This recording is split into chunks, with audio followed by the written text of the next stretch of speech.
You know that feeling when someone makes fun of your sister?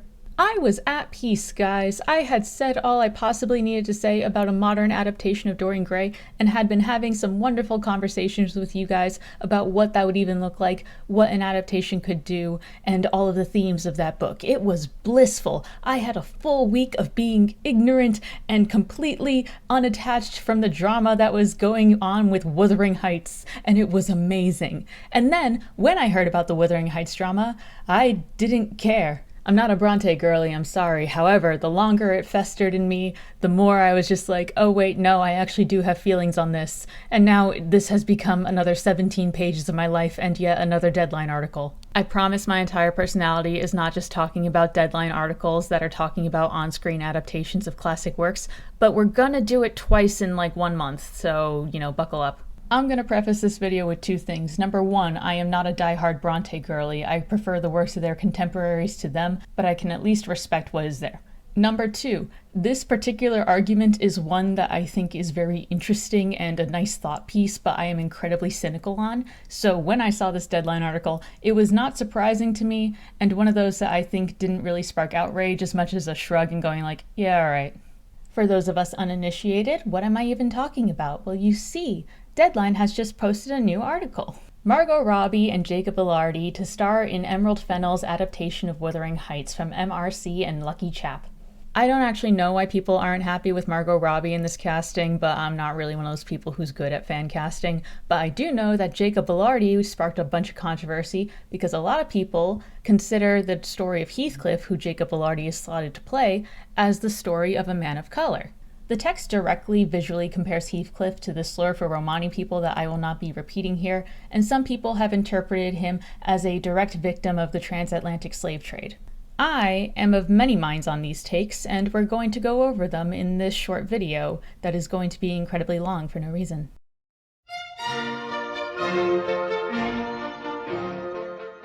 For those of you unfamiliar, Wuthering Heights is the first and only novel of Emily Brontë, who was one of the three Bronte sisters. You may also know Charlotte Brontë, who wrote Jane Eyre.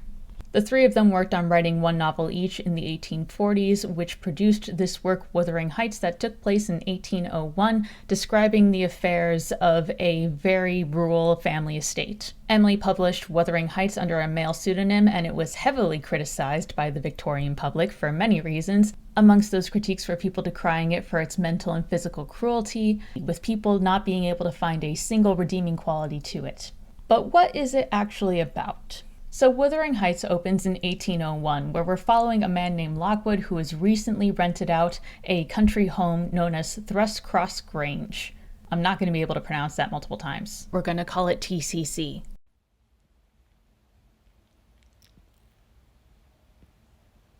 We're not very intellectual here, don't worry about it. He takes a walk across the English moors to go and visit his landlord in Wuthering Heights, and he immediately notices that the state of the estate is, a little bit lesser than TCC. And he's kind of, surprised by that. And he's even more surprised when he opens the door and sees that Heathcliff, the man who is the owner of his property and estate, is a very off-putting, kind of reserved man who he immediately notes has the aspect of a slur for the Romani people, but the dress of a gentleman. Lockwood basically goes, I hope I'm not inconveniencing you by coming into your house, and Heathcliff is like, what do you mean you would be inconveniencing me? It's my house, I do what I want with it, what the heck? And then his dogs attack Lockwood, and Lockwood's like, dude, and then Heathcliff's like, what's the problem? They're my dogs, you should be dealing with this. He's just not a very pleasant guy. And Lockwood takes the benefit of the doubt and goes like, you know what? I'm a very reserved person, and bad impressions of me have led to people getting the wrong idea of my intentions. Maybe it's the same with Heathcliff. So he goes back the next day, and when he goes then, he actually meets more residents of the house. He meets a young woman named Kathy, who seems very perturbed and unhappy with her spot as a servant, but he's not too sure if she's a servant, and he mistakes her for the lady of the house at another point because he doesn't really know how she's behaving. And he meets a boorish man who has the darkened hands of a laborer, but behaves with this haughty air. And Lockwood doesn't know how to treat him because he doesn't know if he's a servant or a part of the upper class. but this behavior is just like so weird and uncouth. And then in comes Heathcliff, and the entire scenario explodes because as Lockwood tries to make pleasantries, these three people are more concerned with sniping each other and just basically negging one another than really dealing with anything that has to do with Lockwood. And Lockwood, knowing he's in a deeply uncomfortable situation, immediately tries to get out, but unfortunately it has started raining, so he has to overnight in Wuthering Heights. No one's happy about this, and Heathcliff just like shoves Lockwood anywhere, and Lockwood happens upon these old diary entries of a woman who is also known as Catherine. And the first few lines he reads is the vague suggestion of this man named Hindley unfairly torturing young Heathcliff and being so cruel to him. And we get this suggestion that maybe Heathcliff is the way he is for more than just what appears to be a cruel nature on the surface. And worse than that, the storm brewing in the moors seems to have arisen a ghostly spirit. A woman is now banging on the door of Lockwood's room, begging to be let in. She says, "It's Catherine, it's me. Let me in, Heathcliff." And Lockwood rightfully freaks out. In doing so, he stirs Heathcliff, who comes running into the room, and Lockwood basically explains that he saw the visage of a woman named Kathy banging on the window. And Heathcliff, instead of going, "Well, that's weird," immediately runs to the window, throws it open, and calls for Kathy, begging for her to come in at once. And Lockwood sees this and goes, "Yeah, this is probably a thing." So when he goes home to TCC the next day and realizes that he has a maid who used to work in that estate, he asks about Heathcliff's story. And this is one of those things that made Wuthering Heights special, is that it was told technically in media res, and it comes from the perspective of two people who were outside of the main events of the actual story. One of them is Lockwood, who is a complete stranger to the scenario, and the other one is Nelly Dean, a young woman who grew up alongside the people she was serving but was ultimately a part of the working class. When Lockwood inquires about what she knows about Heathcliff, Nelly says that she can tell him basically everything except for where he was born, who his parents were, and how he got his fortune, which I think are three very crucial details, and I'll get into that later. For now, Nelly goes like, "I can tell you how he came to Wuthering Heights," and we go into the story. When Nelly was young, she used to serve the Earnshaw family. The Earnshaw family consisted of a mother, a father, and two kids, Hindley and Catherine. And one day Mr. Earnshaw comes home late with something bundled in his arms that is not immediately identified to be a young boy, but is instead described as something that is dark as if he came from the devil, blackened-haired and dirty. He repeated over and over again some gibberish that nobody could understand. Mrs. Earnshaw calls him that word for Romani people we will not repeat. And the dad's like, "Listen, I found it on the street. I figured we might as well adopt it and welcome it into our home. So we now have a new son." I don't really know why he wanted this. The kids look at their new adopted street urchin with a little bit of curiosity and perhaps a little bit of childish cruelty. The mother calls it an it and asks that it's not going to be let inside the house. But this young child is our penniless orphan adoptee who is going to be given the name Heathcliff to serve not only as his first but also his last name. He becomes a childhood companion for both Hindley and Catherine, but they both bully him constantly. However, Heathcliff, instead of retaliating or perhaps making a fuss, will always go quiet and blame himself. He will basically take any punishment doled on him with the most passivity possible. And it's actually this passivity and this tendency to not make a fuss of things that makes Nelly finally come around to him, because there's one incident where all three of the kids got sick and Nelly had to take care of them, and she distinctly recalls that Heathcliff was the only one who wasn't moaning for something constantly. Some time passes and Mrs. Earnshaw passes away, leaving Mr. Earnshaw a widower. And in that time, he decides that he's going to take Heathcliff a little bit more under his wing and favor him a little more, which sparks some resentment in Hindley. But Catherine, who realizes that Heathcliff is about her age, realizes that he's like the perfect playmate and warms up to him. And the two of them usually spend their days hanging out in the moors. Mr. Heathcliff eventually sends Hindley away to go to college, so the kids are basically in general bliss in their time alone, hanging out and delighting in the English countryside. That is until Mr. Earnshaw passes away and Hindley comes back with his new wife, Frances, and the two of them are now taking over Wuthering Heights. And the first thing that Hindley decides to do is make a 12-year-old's life absolute hell. He no longer allows Heathcliff to pursue education or have status as an adopted child in the house, and instead says that he's going to knock him back down to his class and treats him like a laborer. From Nelly's perspective, she says that Catherine and Heathcliff were still kids and still enjoyed exploring the moors together, so even if they got in trouble, they were at least able to take some solace in hanging out together and exploring. And one of these days, they happen to go, across the countryside to the neighboring house, which happens to be the Linton estate and TCC. The two kids sneak around the estate, but a dog catches them and bites Catherine. That leads to the Linton family catching them, which means that we are introduced now to the children of the Linton family, Edgar and Isabella, who both see Catherine in distress but immediately remark on Heathcliff's appearance, again comparing him to a Romani migrant. While Catherine is welcomed inside to not only tend to her leg, but for Mr. Linton to teach this wild girl who roams the moors good manners, Heathcliff is sent on his way and sent back to Wuthering Heights estate. It's only after 5 weeks that Catherine is sent back, and when she comes back she is much more prim and proper, and Heathcliff's kind of unnerved by the change. The Lintons are invited over to Wuthering Heights for a dinner, and Nelly immediately goes to Heathcliff and says that he has to get dressed up and, cleaned for guests. And Heathcliff kind of laments at this point that he wishes that he was fairer, better behaved, and had the same opportunities as Hindley and could be as presentable. And Nelly's like, don't worry, if we wash you up just as well, you could just be a distinguished foreigner if we played your cards right.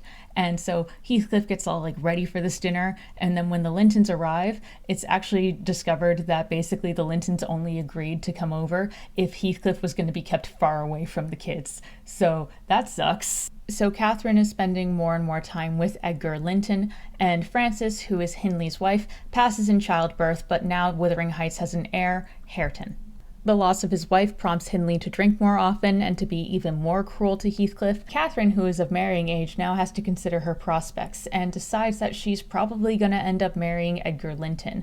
But she first goes to Nelly after he's basically proposed, not completely sure, going this is probably making the most sense, right? This makes sense for me to do this. He's stable, he loves me, he's wealthy, he's handsome. That's perfect, right? And Nelly goes listen, I think all of those things are great, but I don't think you would care if he loved you. That seems like something that you're just kind of there for, but it really wouldn't matter to you. You know what? You're not wrong, but is this a good idea? Why wouldn't it be a good idea? Well, you see, my soul is saying Heathcliff would be great, but if I'm with him, I'm going to be a penniless beggar. How romantic. I have no heart. Her and Heathcliff kind of had a fight before this, and he disappears that very night, leaving Catherine with no backseas, so she now commits to marrying Linton, and for 3 years she lives in a melancholic state, always missing him, kind of withdrawn, having both good and bad days, but her heart in torment is there plain in her being.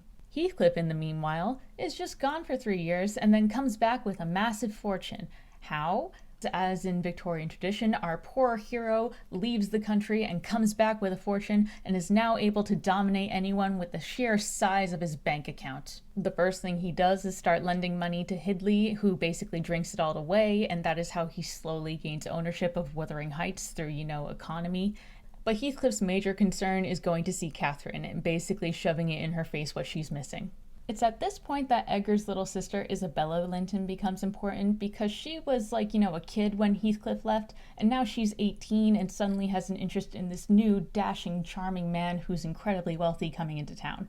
Catherine tries to warn Isabella away from him, and it's partially out of concern, probably also partially out of jealousy. But when Nelly goes to confront Heathcliff, Heathcliff goes I'm not interested in her at all. Why would you even think that? However, they do elope a short amount of time later, so Nelly considers him a traitor and a liar, only for Heathcliff to later admit he's no dude, I just never liked her, but if she said she was gonna marry me, I was gonna do it anyway. Anyway, Isabella goes to live with Heathcliff in Wuthering Heights because Hindley has passed away, the estate has passed on to Heathcliff, and so when she goes to visit, Isabella has written going hey, real quick Nelly, is Heathcliff a man? And if not, is he a devil? And so you're what's happening? And Isabella's listen, Nelly, it would be really great if you would visit me. Don't write, just visit. I think I just need someone here. So Nelly goes and braves the walk all the way over to Wuthering Heights and finds that the place is in a state of disrepair. There's all these servants who are speaking in phonetically low-class English. Nelly absolutely hates every second in there, but when she gets there, she finds that Isabella is in an equally distressed state, resentful of Heathcliff, and Heathcliff is there mocking her and basically berating Isabella and saying that she can leave anytime she wants, but she's not gonna do that because I have her locked in here under threat that her brother will lose the estate. Something along those lines. I really don't care about the minutiae. Point being that Heathcliff is confirmed to be abusive towards Isabella in this relationship. Great. Why did Heathcliff marry her? Well, to gain access to Catherine. The woman who is now going to be inflicted with that mysterious Victorian illness that takes women of virtue very slowly and conveniently for the plot. Her health is ailing, and Heathcliff is basically stalking the grounds to hopefully see her. And she is like deep in her pregnancy. And I think like the night before she passes, she gives birth to her kid, which they also name Catherine. We're going to call her Little Catherine or Kathy. But basically, the night of her passing, Heathcliff sneaks in, finds Kathy, not only berates her for leaving him and says that you brought this on you, but then immediately forgives her and begs for her forgiveness. And it's this sad, I suppose, romantic and touching scene where they're both crying in each other's arms and crying for each other, and Nellie's just like watching from the corner awkwardly. It's great. Heathcliff is like booted out of the room by her husband, Edgar. The doctor comes in to see her. She passes from like a minor cough that evening, and another 3 years pass by. No, wait. Another 13 years passed by, with Nelly helping to raise the young Kathy in TCC, with only Edgar Linton as the other parent figure. I forgot to mention that somewhere in here, Isabella ran away to London, so she got out of Wuthering Heights and then had the kid that she had with Heathcliff, which they named Linton. That's like the first and last name of the kid, and she's basically alone in London and refuses to see him and escaped, so that's great for her. She passes away in this 13-year period, so Nelly and Edgar have to go and grab Linton, and they wanted to try to like get custody of him, but basically Heathcliff undermines them and basically gets like, no, get my kid to me, that's my property. So they have to take this like long trip to go to London, pick him up, and then they drop him off at Heathcliff's. So when Nelly and Edgar are leaving him, they're like, well, kid, this is your new home. Shh. And Heathcliff hates him, so obviously it doesn't go well. 3 more years go by, and this book is still going. And Kathy happens upon Heathcliff walking along the moors. He invites her back to the estate, and Kathy meets Linton for the first time, and they're both roughly 16 at this point, and start exchanging love letters. Nelly catches her writing the letters, warns her against it, rats her out to her own dad. The dad explains that the reason he doesn't want Kathy talking to anyone from there is because Heathcliff hates him, and like kind of gives like a baby overview of the thing. But Kathy still starts seeing Linton because she loves him so much. But then we later learn that Linton isn't actually that into Kathy and is just doing this because Heathcliff, his dad, is forcing him to, so that Linton and Kathy will get married, so that Heathcliff will have the ability to own not only Wuthering Heights, but Thrushcross Grain, TCC. Then Edgar gets sick, and Heathcliff does like a mild kidnapping on Kathy and Nelly, basically saying that they're going to stay at Wuthering Heights for as long as he decrees, unless Catherine marries Linton in that spot. So they do that, and now Heathcliff has access to both Wuthering Heights and TCC. Not long after that, Linton dies. This book has been going on forever. Now it's Heathcliff in charge of his daughter-in-law, Kathy, and he owns now Wuthering Heights and TCC, but forces Kathy to live as a servant in Wuthering Heights with him, with the adopted child that he hates, Hareton, who's still alive, from Headley, who he hates as well, but also doesn't give an education or teach manners as punishment. So that basically brings us to where everyone is in 1801, and Lockwood's biggest takeaway from this is, what a poor fate to befall young hot Kathy. If only I married her, I could whisk her away from this terrible fate. Ew. Eventually, Lockwood's stay at Thrushcross Grange has to come to an end, and he does not make a move on Kathy, and instead minds his business. But he does come back 6 months later, and Nelly tells the news that actually things are going pretty well. Kathy started teaching Hareton how to read, and now he is becoming a much more educated man. The two of them are bonding, and they're kind of falling in love, and Heathcliff is just too tired to make everybody miserable now. He's been wandering the moors, looking for Kathy's ghost, and all sad because everywhere he can see her, and it's just tormenting him, and he no longer has the energy to take bliss from torturing people. So he's just like this sad, decrepit man who will like pass away in the moors, and Kathy and Hareton get married, and it's a happy ending, I guess. End scene. There are wires absolutely everywhere now, but my laptop needed to charge.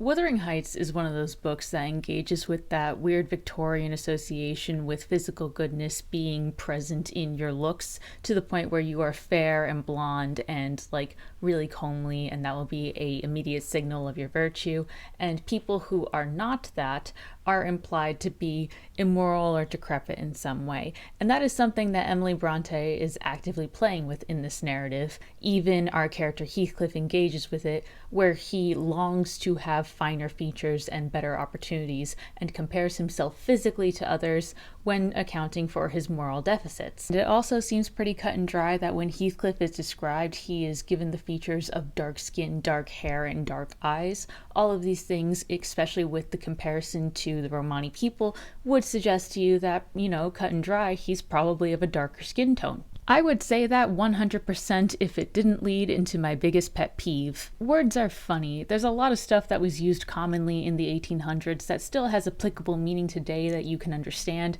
but they just hit different, don't they? We had a gay time. He ejaculated. I don't know if I'm allowed to say that one. Dark carries this irritating ambiguity to it that could mean something as simple as a person of color, or can mean somebody with dark brown hair and dark eyes, but otherwise pale features. So what do we have to work with? Well, Heathcliff's origins are vague in the novel. We don't know his origins, we don't know his parents, and we don't know how he got his money. Without these specifics, all we have is what he's compared to and how people react to him. The most common insult thrown at Heathcliff is to compare him to a Romani person. Lockwood in particular uses the description dark-skinned. So how dark is that? His appearance is enough to be singled out in one-on-one circumstances, but it's not enough that people seem to question his ability to be a man of high class or own a large estate. I think the prevailing consensus is that he's probably half Romani because there's this element of passing to it, but also the Romani people as a stereotype are pretty malleable for what they look like. It's this annoying ambiguity that's not unlike when people use Italian to describe somebody of darker features, even though that's ultimately white, where the Romani people can be people of genuinely darker skin tones, but you can also have something like the Hunchback of Notre Dame, where culturally it was accepted that a girl who was white and kidnapped could just be mistaken for one of them by happenstance. But I would also like to give a moment to give the theory that he's a ex-slave of the transatlantic slave trade some background. I'm going to contextualize that if this is a child of the transatlantic slave trade, that there is a chance that this child could be white passing. But usually when we're going over this descriptor and he's described as dark and then we bring in this transatlantic slave trade, I'm thinking more along the lines of more classically visibly mixed and most likely not passing. The evidence here, besides the direct comparison to skin tone and a lot of emphasis on dark and black in certain sections, including Nelly calling him "if you were a regular black" at a certain point, Mr. Earnshaw found this kid in Liverpool, which was known to be a big trading post for the transatlantic slave trade at the time. The singular name of Heathcliff given to this game, no surname, is a practice that was done to slaves, and his speaking gibberish when Heathcliff found him can imply that he either has an odd accent or that he's speaking a completely different language, which could work for either origin suggested. And there's the minor detail of everybody calling him an it and not quite knowing if he was human when they first saw him. Is this possibly the angle that Emily Brontë was going for? I think you have to consider how aware Emily Brontë was of the effects of colonialism and the slave trade, and you have to consider whether or not she would want to put that in her novel. I'd argue she probably knew a decent amount for an English citizen in the 1800s. Her father advocated for abolition, and she was an educated woman who was teaching other students, so she went to the city and she at least had a cultural understanding that the average person might have.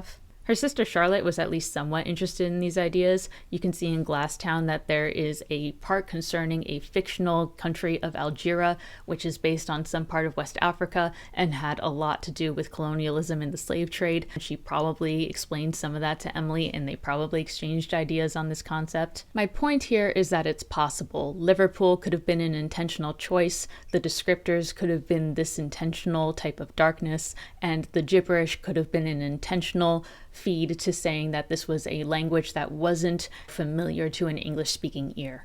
Possible, but I don't think probable. Charlotte was at least critical of colonialism, but I think it came from very British roots that are less charitable than I think people understand it to be. And I would actually redirect you to 2 articles that I found while doing this rabbit hole.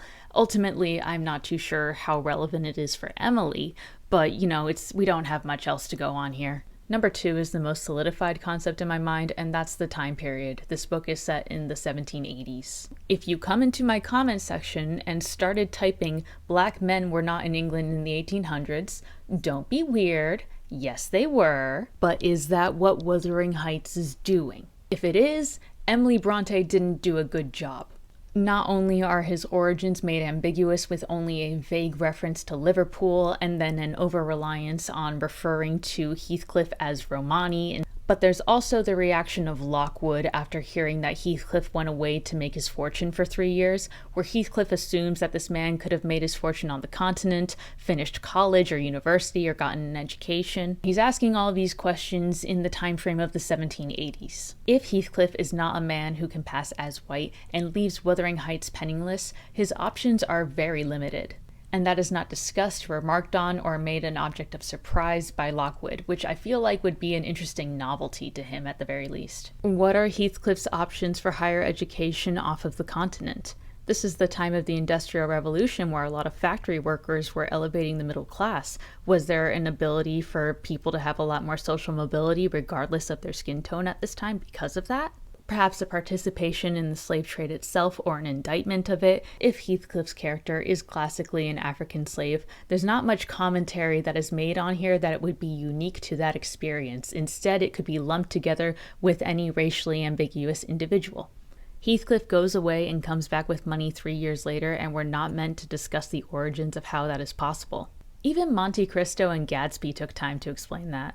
And this is like my larger pet peeve problem with reading Wuthering Heights, is that I have these questions in my mind whenever we're thinking about the plights of non-white people or people who have to pass, or any kind of like larger consideration than the immediate being prejudiced against immediately in a social circle. And when it's not discussed in Emily Bronte's book, I go, great, cool. What all that stuff over there that happened off screen is the interesting stuff to me. She mostly talks about day-to-day interactions, not legal rights or the ability to accrue capital. Nor does she hint at the experience of diaspora or the experience of lost culture or lost family, things that she may have not had the same language for, but she could definitely imply. One vague line used to describe speaking gibberish in the beginning that is later reused in a later description of Wuthering Heights to describe people who are talking with more low-class accents is the type of thing that makes this a very vague statement and a very vague claim that I just don't feel like I have a lot of footing on. But I can't just sit here and call Emily Brontë a coward without taking into account the critical landscape that she was publishing her book in. Victorian sensitivities were especially uptight, and they got all up in this book for being incredibly amoral and having nobody to reliably root for. Charlotte had to basically write an apologetic preface at the beginning of the book going like, listen, at least you can root for Nelly, and I think I understand the criticisms of my landscape for thinking this book is immoral, when I don't believe that these are the flaws, but don't you see that there's some good things here, which could be considered placating. I acknowledge there's a possibility that perhaps Emily Brontë wanted to keep a low profile and keep Heathcliff's race ambiguous for this reason. The lack of specificity to an origin or a language or his parents are details that are crucially missing, but allow Emily Brontë to perhaps play with the idea of a couple that is not immediately two white people. It's like when you see a married couple sleep in 2 beds in a 1930s movie and you know that the Hays Code is doing something here. On the other hand, it could also be like when you read It Ends With Us and you feel like there's some gaps in the motivation or the logic of the story, and you try to figure out if maybe there's something in the implications, but you go, nope, it's just that it's not there. There's empty space where there should be. But I also go back and forth on Heathcliff's depiction as a dark figure. I really hesitate to say that the darkness in Heathcliff's character is commentary, because I've just read so much 1800 stuff that just has this like blatantly as a part of the literature. Sections of fiction where an author is aware of the plight of minorities but still uses them as a stereotype for the novelty of it. The contemporaries of Bronte's time were fascinated with the Romani people, but usually used them as a shorthand for something that was exotic but also thieving and immoral. They were free-spirited people who had some dramatic mystique to them, but they were also the henchmen of Dracula in his last couple chapters where he's fleeing England. The Hunchback of Notre Dame in 1831 describes Esmeralda as a Romani person, but then later reveals that she's actually a white girl that was stolen by these baby-snatching Romani people. And the Count of Monte Cristo uses exoticism to create a kind of thrill and mystery around the people that Monte Cristo keeps around him, but also not only using Romani people, but general descriptors of non-white people to create this kind of engagement, usually characterizing them as thieves or exotic henchmen of a sort. The type of thing that can be challenged with nuance, but I think I would need something a little bit stronger to fully go in for. If I were to analyze Heathcliff and take it that he was intentionally supposed to be of the Romani people specifically, then I see the innate evil that he's described with as something that goes along with that stereotype. It's very obvious that he's not harming anyone in the early days. In fact, he clams up and goes into himself, which I think I always read as him being implied to have been harmed earlier in life, or at least he was raised in an environment where he knew he wasn't going to win the fight, so he had to just clam up and let it happen to him. Then he's constantly abused for the rest of his life, and then he swears vengeance when the love of his life decides to marry somebody else. I'm not too sure what Bronte wanted as the ultimate takeaway for how much abuse justifies how much vengeance and how much bitterness is justified in this character's actions. Though Heathcliff has arguably justifiable reasons for being hateful, the narrative does frame him as a villain in the second act when we get into the second generation. He's a schemer, he's cruel, he's vengeful, he's petty, he's the reason that Catherine and Hareton's lives are ruined, and he brought down the Linton family. Wuthering Heights has fallen into disrepair under his ownership. Then again, maybe I just need to be hit with a blunt force hammer, because when I think about classic books that are making a commentary, I think about Tolstoy and Anna Karenina, where it had that entire thing on infidelity, and then a full chapter on what we should do with the newly liberated slaves now that we have to pay them. Wuthering Heights is just one of those books that lives in this irritating realm of plausible deniability. My ultimate conclusion is that I personally think Heathcliff is a Romani-born kid of darker complexion at most, and probably not a victim of the Atlantic slave trade. But I don't think Emily Brontë did enough to really do anything meaningful with those origins on either count. I'm bringing a lot of my experiences to do a lot of the heavy lifting of the storytelling when I consider it from these two frameworks. There's not enough engagement with the idea of this foster child stolen from his original culture, nor is there any exploration of what his life was like as an independent man outside of Wuthering Heights. Nelly knows nothing about this, so it is not important to the story. Heathcliff only exists in Wuthering Heights and nowhere else. He exists for Catherine and for little else. So I come away from reading about Heathcliff in Wuthering Heights and seeing a scraping of the surface. Now, there's one last argument that says that since Nelly is our storyteller, that Nelly is a liar and she's the one that's framing the story, so obviously we're not going to have all this information about the struggles of Heathcliff and Catherine. However, I think that this is also one of those things that, Victorian literature happened to have a lot of characters that would recount a lot of things down to the paragraph. So when Nelly's POV is put into, question because she's so hyper-specific about what everybody was saying at a certain time and how she was, able to recount Heathcliff's evil monologue for how he wanted to own Wuthering Heights, she could be lying.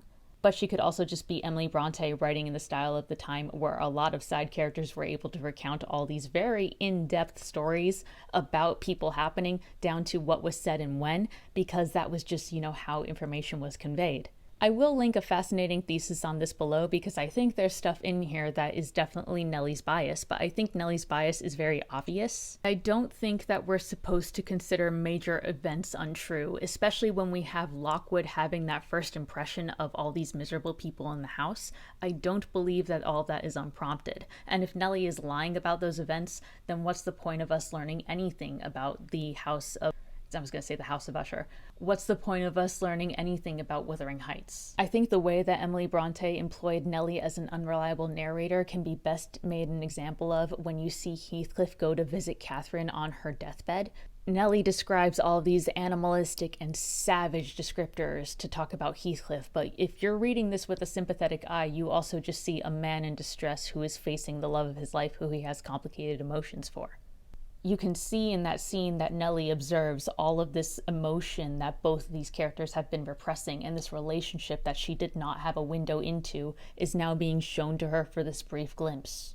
That's how I think Nelly is supposed to be considered when we talk about her as a biased storyteller. However, I do like the idea that she is just plain lying about everything. Say Heathcliff didn't kidnap them, say that Heathcliff didn't actually bribe people and stalk the grounds of Catherine's home when she was sick, and come with loaded pistols ready to threaten any of the staff that might stop him. Say that he wasn't a man who was abusive towards Isabella. I think that would be fascinating if Lockwood had a much clearer glimpse of the truth sometime in the later half of the story. But I think if we still run with the story of Nelly being a liar and talking about all these evil things that Heathcliff did that he didn't actually do, that we are ultimately still having a story about a character who is darker, either black or of mixed race, who is having his story told to us through the eyes of a racist white woman. If that was the angle, why not have Heathcliff himself maybe tell a part of his story later on? Or why not have Lockwood walk into Wuthering Heights and see that the family dynamic is actually pretty good? I suppose we could circle back to the Victorian critics and how we had to appease them, and Nelly is our one beacon of charitable goodness, so she can't possibly be the liar, or the use of her perspective as somebody who was charitable goodness and using the ability to lie through it had to be something slipped under the radar. But this is one of those things that's getting a little bit conspiracy-y to me. Whatever the intention of Nelly's biased storytelling was, when I put it under the framework of Bronte serving me some social commentary on the perception of a character of mixed race, I'm given a platter that still has some quite slim pickings to it. So that brings us to today and the question of how should you be interpreting Heathcliff's skin color? I'm going to say that Emily Brontë is dead and it literally doesn't matter what she intended anymore, quite literally death of the author. I'm a believer in two things. Number one, you can still read a classic work and still get a valid and relevant meaning out of it without knowing the cultural context. But number two, knowing the authorial intent will be able to better inform you what the actual context and commentary of the book was. But unless you're writing a thesis paper or prepared to fight a bunch of people online, either interpretation is completely valid. Bronte's intentions can obviously inform what she was trying to execute, but the success of which is something that can be debated in your thesis paper. But for the average person reading, the author's objective vision is not imperative, it is informative. People are going to read Wuthering Heights because they see it on a library shelf, because they're assigned to read it for high school, because they see it's a part of a recommended list of books for dark academia. They're going to take away different experiences by relating their own to the work, and that is what keeps a classic work like this relevant. The words on the page don't change, but the person reading them does. So I really don't feel like being precious about it. If you consider Heathcliff as somebody with darker skin, if you see him simply as a white guy with dark hair, we're not going to devolve into fisticuffs over here. I've already told you my stance. However, we're not just talking about our personal reading interpretations now, are we? You endured however long this video is because we were trying to cut to the root of the controversy around the Deadline article that announced the casting for the characters in Wuthering Heights. There is now a right and wrong answer for what this casting should be to be accurate casting. I see a film adaptation as essentially a creator's interpretation of a work, not the definitive representation of it, but usually something that is trying to cut to the heart of it while using a new medium. So the question becomes, when casting Heathcliff in Wuthering Heights, is it irresponsible to not include a character who is visibly non-white? The time period that Wuthering Heights takes place in was at the beginnings of the Industrial Revolution. Slavery had yet to be abolished. Though the manner of Wuthering Heights is physically removed from these concerns, perhaps not commenting on this is an elephant in the room. You actually can just choose to ignore race in Wuthering Heights if you want and focus instead on a lens of class disparity, chalking up all of Hindley's malice to jealousy and classism. But I kind of wonder why you would do that in 2025. It's not like people are unused to seeing faces of color on their TV screens now, or anyone's going to get up in arms about an interracial couple, if they're not weird. It is just generally annoying when racial ambiguity with the term dark, especially in a book like this that seems to highlight darkness beyond racial ambiguity, is defaulted to be that this character is, completely white passing. It feels like a layer of context is stripped away, one that I think could afford to be expanded on in the work of Wuthering Heights and would be much more interesting than just another tragic class romance. But I also think casting a character of color in this role requires a bit more consideration than just slapping him in the place where Heathcliff's original script would have gone. Like I said, I'm already kind of disappointed with Bronte's lack of exploration of this concept, and I think that if you were to do this, that some more consideration would have to go into the portrayal of the character. And if Emerald Fennell as a director did not have any consideration for race because she wanted to work with her favorite Eiffel Tower, I just don't really think I'm gonna get a good product. This is one of those conversations I could probably go on for forever in my head, because I think there's this interesting thing about having representation and then not really doing much of significance with it. And if that was to be translated into movie form where you simply had a character of color, but it wasn't commented on, I mean, you have the implication and the visual then. And when we're talking about representation, if you have this goodness and evilness and the portrayal of such with the physical features of a person, if you're not making a commentary on that, like, a direct commentary, what are you doing? Are you just perpetuating the stereotype? All these things just run through my head. I would love to know if you're a fan of this book and you got something very specific out of the experience. Are you here mainly for the romance? What do you think about the race angle? Who would you cast instead of these two and why? And can somebody explain to me why Margot Robbie is not a good choice for this? I don't really follow. Well, thanks for watching. If you like this video, you can like, comment, and subscribe, or don't. I don't really mind either way. But for the Patreons in general, we're doing House of the Dragon and misogyny soon, so that's gonna be so much fun, and hopefully I won't ramble as much. We'll see.